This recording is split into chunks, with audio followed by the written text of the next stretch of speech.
Bang, bang. Ada orang komen. Menu memang tak ubah-ubah ke bang?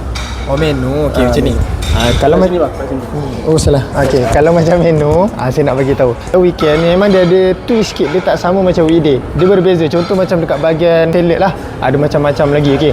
Kat belah sana pun ada waffle, lepas tu kat ujung sana pun ada lagi tambahan gorengan. Saya nak bagi tahu, kalau kata untuk awal Muharram ni, kita pun ada buat juga perubahan ataupun tweak menu tu. Sebab apa? Kalau kata untuk awal Muharram ni dia special day, kita akan buat ubah makanan, kita tambahan harga lah. Dia tak ada sampai orang kata terlalu mahal, tapi still makanan punya variety banyak dan korang pun tak ada time limit untuk makan. So kalau kata untuk awal Muharram ni 17 hari bulan, korang boleh datang dekat Laos Bangi untuk dapatkan buffet breakfast. Buffet breakfast saja kita akan buat macam tu. Untuk tengah hari kita ada buat set juga. Buat set asam pedas nyonya, set selera mak untuk 4 orang makan. Hari berapa pula? Minggu depannya lagi satu, kita buat diskaun 14% off untuk bapak-bapak. Tak kisahlah dia dah dapat title atuk sekalipun, kita bagi juga. Kat mana korang nak dapatkan kita punya diskaun, kita punya special? Dekat Laos Bangi.